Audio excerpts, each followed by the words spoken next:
So it's been a little while since I've done another one of these videos after my near-death experience. It's been close to 2 years now, almost. Coming up here next month, it'll be 2 years. But a lot's changed for the better since my near-death experience and finding God. The majority of it has changed for the better. All of it has changed for the better. I have more peace. I still have problems.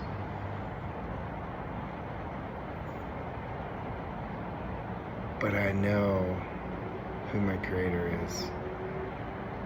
I know that when I can't handle it and I can't carry that burden, whatever it may be, relationship, financial, business, whatever, family, anything, that I can just give it to God and trust in His way. It always works. I always have this peace because of it. I have tools that God's given us, you, me, all of us, to utilize. You just gotta have conscious choice to choose them. And again, like I say, I'm far from perfect. But I strive to do the best I can every day and to make the best version of me. And trust me, I'm attacked much more so now than I ever was before. It kind of reminds me of something that my dad said. 3 things to a successful life well lived. I'll just give you them real quick and I'll break them down. Someone to love, something to do, and something to look forward to. 3 things. If you can find balance in all 3 of those, that is a successful life well lived. So let's break that down. If you find balance in all 3 of those, that looks like a peace emblem, ironically. So yeah, as I get older, I want peace. I don't want to be the warrior in the war. I want to be the warrior in the garden. I'm starting to see gardens. I'm starting to walk in gardens. I definitely don't want to be the gardener in a war, that's for sure. I don't want you to either. So I hope this helps somebody. But let's break it down. Someone to love. For me, I'm speaking from my experience, it's been my relationships with my wife and my children and so forth, and then went through a divorce and went to just my children. And so that quadrant of that 1/3 shrunk just to my children. So if you don't have children, it could be you, it could be your dog, it could be anything. But the fact of the matter, I should say, is someone to love is key. Something to do. If you're not happy with what you're doing right now, change it. Change it. It's so easy. You're not a tree. You can move. You can actually move around. You don't owe anybody anything other than yourself. You need to find what works for you to be happy. If you're not waking up every morning truly happy with what you're doing, change it. You have a very finite amount of time here. Don't be on your deathbed with regret. Live life. Taste death, live life. Try it all. Something to look forward to. If you don't reward yourself and the ones you love for how hard you're working, what good is this? You need to spend time and do the things you've wanted to do and see the places you've wanted to see. If you're not doing that, you're gonna live with regret on your deathbed.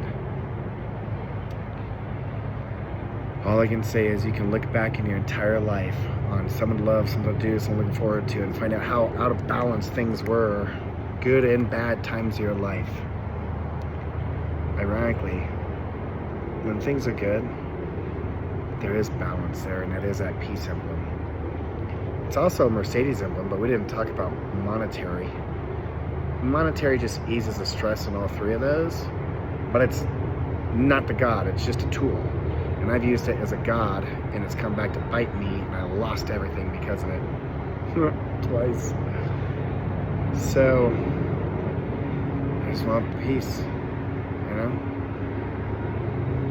And that has to do with finding Jesus. I still have trouble, ups and downs and all that, and I still go through crazy days and I'm attacked all the time. But I can tell you that I'm a better place than I've ever been before, because I do have God on my side. But just because you have him on your side doesn't mean you can get away with things, because you can't. You don't. You need to continually go back on a daily basis. So, for whoever this helps, I just see so many people in pain, sorrow, and all that I've never seen. But I also see the power of God, Jesus, and the Holy Spirit coming in full throttle like I've also never seen. And that just being a tidal wave of things that are accelerating. And I love seeing that. And when I made this first video, sitting in this hot tub after my near-death experience, you know, I was cussing a lot, curse words and that. It's taken me a year and a half, but I finally read the Bible from start to finish. Finally. And I learned so much. And I learn so much every day, every morning. So, your tongue is a weapon. It's the strongest weapon. You can either build someone up or tear them down. And I'm just as guilty of still doing both. And then I catch myself as the difference now. And I ask for forgiveness, and I try to make sure I don't do that again.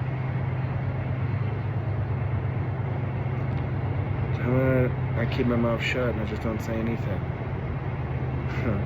Sounds so easy. God gave us 2 eyes, 2 nostrils. I'm sorry, 2 eyes, 2 ears, 2 nostrils, and a mouth.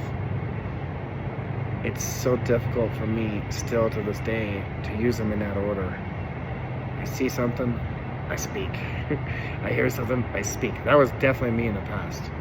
But now at least I see it, hear it. I try to take a breath in before I speak, but I still fail. Just not as much. I'm getting better.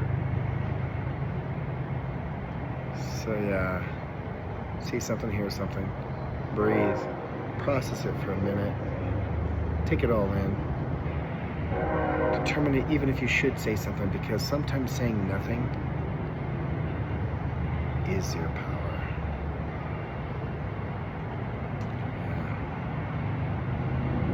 Well guys, you have a good one. We'll do the hot tub of Jesus speech again later, I'm sure. Talk to you later.